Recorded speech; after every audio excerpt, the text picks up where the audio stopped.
This is me playing DavidMichaelJ in the semifinals of the 2023 Classic Tetris Midwest Regional Championship in Milwaukee, of which the winner would receive a cash prize and free entry into the annual World Championships in Portland. DavidMichaelJ was one of the best players in the world. He'd finished 14th at the 2022 World Championships and had just won the Illinois Regional Championship the previous month. Meanwhile, I was definitely not one of the best players in the world. And I didn't know it yet, but I was about to have the best game of my entire Tetris career and almost pull off the biggest upset ever in an official Classic Tetris World Championships event. In this video, I'll be breaking down how it happened. First, it's worth explaining how I know this would have been the biggest upset ever, because no, that's not actually hyperbole or clickbait. So the Classic Tetris ELO project has kept track of over 30,000 official matches in order to create an ELO rating for every player, similar to chess. The system is pretty complex, but a brief explanation is that everyone has a numerical rating based on their match history and lifetime high scores. The primary way that ratings change is when two people play a match, some fancy math determines how many points each player deserves to gain or lose, depending on who wins. Generally, you don't get many points if you beat someone with a much lower rating, but you get a significant amount of points if you beat someone who's roughly equal to you, and a lot more points if you beat someone who's much higher. And over a large sample size, this can create a very accurate prediction of each player's chances of winning. So going into this match, I had an ELO rating of 1,384, whereas DavidMichaelJ had an ELO of 1,967. The worldwide numbers have changed slightly over the past month since this match happened, but to give you an idea of the discrepancy here, if we had these ELO numbers today, DMJ would be ranked 28th in the world, and I would be ranked 215th. And going into the game, the ELO odds gave me just a 3.4% chance of winning, versus DMJ's 96.6%. Now that's pretty low odds for me, but it might not have been as low as you were expecting. After all, I had about a 1 in 30 chance of winning. Surely at least one upset like that would have happened before, right? Well, the thing is, matches like this with these kind of lopsided odds don't happen much at the highest levels of competition. The ELO project actually keeps track of all the biggest ELO upsets, and these are the top 10. The thing about these upsets is that 9 of them happened in ELO battles, Eat My ELO, Tetris Deathmatch, and Tetris for non-pros, which are lower stakes events where players can build up their match history and gain competitive experience. The only match on this list that happened in an official World Championships event is this one between Liepenfriend and Nenu in the 2021 Singapore qualifier, where Liepenfriend barely pulled off the match victory, winning 3-2. The difference in their ELO rating for this match was 558, whereas between DMJ and I, the difference was 583. So according to ELO, this matchup literally would be the biggest upset ever in the history of Tetris World Championships events if I could pull off a win. And my own competitive history kind of explains why these matchups are so rare. The basic format of regional championship events is that players have several hours to put up qualifying scores to seed themselves into what is most commonly an 8, 12, or 16 person bracket for head-to-head matchups. If there's a lot of elite world-class players at a regional, someone of my skill level likely isn't even going to make it in. For example, the New Jersey regional back in January had an astounding 6 players who were ranked top 50 in ELO in the world, and an additional 2 players who were in the top 100. There were only 8 spots in the bracket, so predictably, I qualified 9th seed and didn't make it in. If there's only a couple world-class players at a regional, or a bigger bracket, I can typically get somewhere in the lower ring of the seeds, but I've always faced players significantly better than me in the top 8, and never gotten past that round. But the Wisconsin regional was actually the dream scenario for someone around my skill level. There were 2 elite world-class players there, Koster and DMJ, but I was actually pretty evenly matched against almost everyone else, and it was a 12-person bracket. DMJ and Koster predictably nabbed the top 2 seeds, but I managed to qualify with the 4th seed, which was just enough to earn a bye for the first round between the 5th through 12th seeds. And then for the first time ever in the top 8, I faced a lower seed in Barrett, who was very close to my skill level, and I managed to win the 3-game set when Barrett had an unfortunate early top out in the final game. So this was the first time I'd ever made it as far as the semifinals, to face one of the top dogs of the event. I was already completely satisfied with my performance at this point, and anything on out would be gravy. So let's dive into the match. This was a best of 5 set, so the first to 3 victories wins the match. To briefly explain the rules, there's no garbage sending here like there is in modern Tetris. I'm just trying to get a higher score than DMJ before my game ends when the speed gets too fast for me to play. The way to do this is to score as many 4-line clears or Tetrises as possible, which are worth by far the most points. Unlike modern versions of Tetris, where you're guaranteed to get the line piece once every 7 pieces, here the pieces are basically completely random. So both of us are building single column holes called wells on the right for Tetrises, with a sloping board that gives us options to burn if if a line piece doesn't come. Our scores can be used to calculate which player has the lead in the deficit, and also how many Tetrises separate us, which is the most important thing for game strategy. I'm periodically looking over at DMJ's screen to see how big the difference is and how aggressive I should play, but predictably DMJ is outplaying me and is already several Tetrises ahead in score. I'm having to burn a lot more singles, doubles, and triples than he is. And unfortunately for me, this is still the portion of the game that's on level 18. This is the easy part. Once we each clear 130 lines, we reach level 19, where the speed of the game increases by 50% and it becomes a lot more difficult to get Tetrises. Unsurprisingly, DMJ's lead is hovering around 4 to 5 Tetrises at this point. By level 23, he's only widened things further, almost 200,000 points ahead, a 6.5 Tetris lead. This is the kind of beatdown you would expect with our difference in skill level. But by level 24, I've finally gotten in a position to start scoring Tetrises, and suddenly DMJ is struggling. None of his pieces are going to the left, and he quickly tops out. What the heck happened here? The answer has to do with playstyles. There's 3 playstyles in NES Tetris. Dash, which uses the built-in piece movement speed when you hold the buttons down, hyper tapping, where you mash your buttons with your finger to move the pieces faster, and rolling, which is the fastest playstyle, where you roll your fingers across the back of the controller to push it into the finger on the top. I simply can't hyper tap fast enough for it to be an advantage, and rolling is incredibly difficult and takes hundreds of hours to master, so I primarily play with dash, which limits me to only being able to put pieces on parts of the playing field. DMJ, however, is one of those players that has put in hundreds of hours to master rolling, and it's part of the reason he's a top player. But surprisingly, he was actually using dash at the Wisconsin tournament. DMJ told me afterwards that he was playing with dash because since he was facing dash players, he felt it made things a little more fair. But even as a dash player, he's still far more skilled than most. He'd easily swept his way through the top 8 when his opponent couldn't make it past the level 19 transition. And of course, in game 1 against me, he'd still managed to build an enormous lead before Dash couldn't get this piece over, and he spiraled into topping out. And I actually have a pretty urgent time limit to chase down this score. In about 50 lines or 5 levels, I'm going to hit level 29, where the speed doubles and it's impossible to get pieces to the side with Dash. After spending 2 levels burning singles, doubles, and triples, and only getting about 1 Tetris's worth of points, I finally get set up and knock down a clean Tetris. I'm 2.5 Tetrises behind now, 3 Tetrises would win it. I start to push my aggression. This is a pretty high stack for Dash, but it pays off and I get another Tetris. I pole vault an S piece to the left and get another Tetris. Suddenly I'm just 2/3 of a Tetris from winning. Level 29 is looming. I could just barely win it before then if I got singles and doubles, but I want to win it with a Tetris. So I set it up and knock it down for the win and say, oh my gosh. I top out intentionally on level 27 and I'm just completely shocked. This was the first time I'd ever scored over 700,000 in a tournament game. Normally, I just completely crash and burn past level 19 and it's a struggle for me to get Tetrises there at all. But now I'm up 1-0 against one of the best in the world. And this wasn't actually the best game of my Tetris career. That's still yet to come. In game 2, somehow I'm off to an even better start. I've managed to get a small lead going into the level 19 transition, so now I'm in the driver's seat, and DMJ is again struggling with a dig. He's trying to put this L piece over on the left. It's one of the most important pieces when you're high up on the board because Dash can actually get it over and help you dig out of messes, but DMJ has a devastating misdrop. It looks like it might have been from a late pole vault attempt, but regardless, there's almost no hope to dig down from this stack now, and he quickly tops out. Since I'm already ahead, I get an automatic win, and I say, what?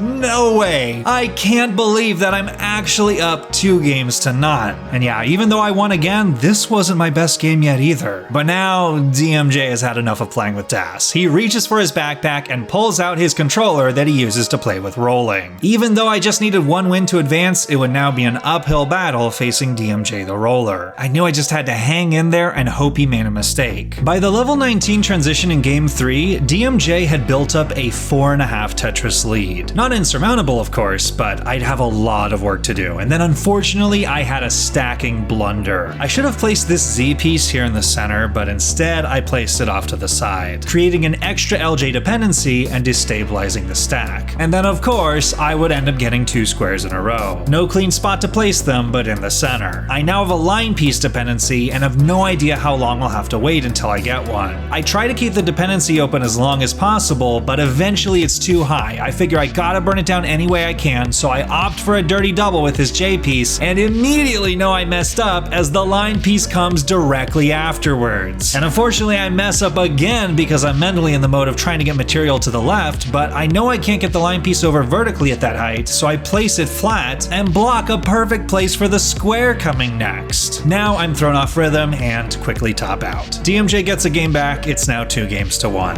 But just 3 lines into the beginning of game 4, DMJ gets this L piece and plans to place it here, but then sees a J piece coming next. If he puts the L piece here instead, he can set up a perfect spot to put the J piece for a double. So he tries to make the last second adjustment, but misses it and is quickly in huge trouble. This could be the lucky break I was hoping for. I can't help but keep looking over at DMJ's board to see if I'm about to win. But this is where the rolling playstyle shines. If DMJ made that misdrop with Das, it would have been game over. But rolling is fast enough that basically, as long as there's still space left anywhere on the board, he can get a piece there. After a bunch of flawless piece placements, DMJ manages to open up the stack again and rip over a line piece for the Tetris to get back down to safety. I told DMJ, nice job, and he responded that he was motivated throughout the dig by thinking of the potential YouTube title I might make if he didn't get out of it. By level 20, things are still close. I'm only about a Tetris behind and we're both in the middle of digs, but I make a really bad misdrop with an L piece, and unfortunately Das can't recover from mistakes like this the same way rolling can. I try my best, but I blunder with an L piece that should have gone over to the left, but I try placing it on the right and instantly know it's game over. DMJ has tied things up, and now we're in a winner-takes-all game 5. It seems like I've reverted back to playing level 19 how I normally do, but I still have one more chance. And yep,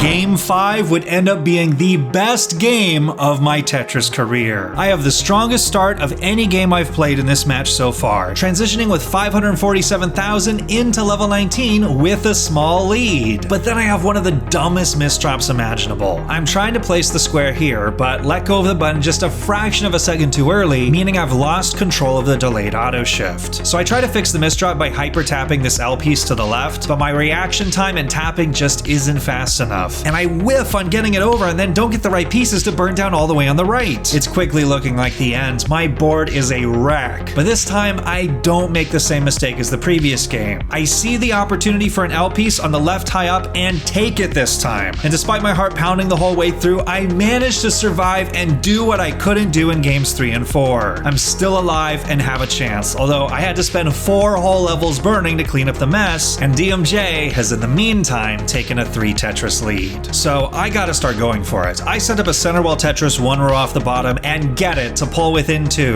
DMJ gets another Tetris, but I get one right back. And the game is actually even closer than it looks, because DMJ is a few lines ahead of me. I'd theoretically have more time to make up Tetrises before level 29. DMJ gets 2 more Tetrises, and then I get 2 more. The lead is now under 2. I've managed to go toe-to-toe with DMJ for a few levels here. I know I have to be aggressive, so I switch to a center wall again to avoid a few burns, and we both knock down Tetrises again. I'm now at 769,000, already having blown past my previous personal best competition score I set in game 1. I get another Tetris set up, but then my instincts kick in, the board feels too high, and I take a safety triple that moves me out of Tetris readiness just 2 pieces before the line piece comes, and I have to burn another triple. But somehow I am still in this game. DMJ's been having to burn 2, and I've remained just 2 Tetrises back while being almost a full level behind him. I just need to regroup and finish as strong as I can. I'm setting up for another aggressive center well. The pieces aren't ideal, but I'm trying to use as few burns as I can, and I managed to keep things open for when the line piece arrives. Slam down another Tetris, still just 2 Tetrises back, but then I get an awful Z piece. There's really only one move that I could plausibly do here that would maintain the aggression needed, and that's placing it vertical on columns 1 and 2. This makes a disgusting looking board surface that could easily fall apart, but at least I'd have a chance to resolve it cleanly if I got a J or something to tuck in there, but my brain defaults to the safety option, which is to just place it flat. And unfortunately, the other pieces just don't resolve the board state, and I have to burn. Meanwhile, DMJ gets his final Tetris into level 29, which is normally the kill screen for Das, but with rolling, he's able to get set up for a bonus Tetris with the line piece zooming over to the side to get it. I have no chance of doing something like that. So to prepare, I have to build up a giant center well, and then hope I get the right pieces to just throw down the center once I enter level 29. I get completely square bursted, but am somehow able to still have a clean stack. If I can keep it gap free, I can potentially get an extra Tetris after level 29. I contemplate putting this L piece on the right, but I'm not sure I can get it over, so I place it here and then get a Z piece with no home. And then the line piece comes, it's time to enter level 29. I try to play on it like DMJ, but all I can get is one more single down the center. I look over to the side and see that DMJ's won it, somehow still going strong, entering level 31. All I can do is clap and applause. DMJ's going for 1,000,000 points, known as a max out, and he's gonna manage to do it, rolling over the first digit to display as A on the score counter, and he tops out on purpose, having achieved the victory. Now you may be thinking, okay, so the only reason this match was even close was because DMJ was going easy on me by playing with Das the first 2 games, and as soon as he switched to rolling, it was GG's. After all, he didn't even die once he got to level 29 in game 5. But let's take a look at the next match DMJ played where he faced Koster, the other top player there. In game 1, DMJ topped out at 642,000. In game 2, he topped out at 423,000. And in game 3, although he was able to use rolling to power himself all the way to level 35, he would still top out with 821,000. And Koster would end up sweeping DMJ. So rolling wasn't a silver bullet. My game 5 score actually would have beaten all 3 of DMJ's next scores. Although I had clutched up and gotten by far my highest score ever in competition, DMJ had also clutched up himself in that game to get the max out and advance. Even though I didn't steal the win and got the biggest upset in Tetris World Championship history, I'm satisfied with how the match went. You never want to lose without playing your best. And overall, I played well enough to finish 3rd at the event, just behind DMJ and Koster, my highest final ranking at a regional event by a significant margin. But despite all that, my favorite part of the event wasn't even the competition itself. When I first started watching and playing Classic Tetris many years ago, my goal was to eventually just get good enough to be able to come out to events and compete. But what I wasn't expecting when I actually came out to events is that the Tetris community and all the friends I've been able to meet would be the best part. People are welcoming and gracious, and it's always a great time. These are all photos I ended up taking with my DSLR over the weekend, and in a super nice gesture, DMJ actually mailed me printouts of his favorites after the event, including one he made commemorating that I got 3rd place. Thanks, DMJ. I've done several full videos about my experience at Tetris events, and if you would like to watch them, I have a playlist here on screen. Thanks for watching.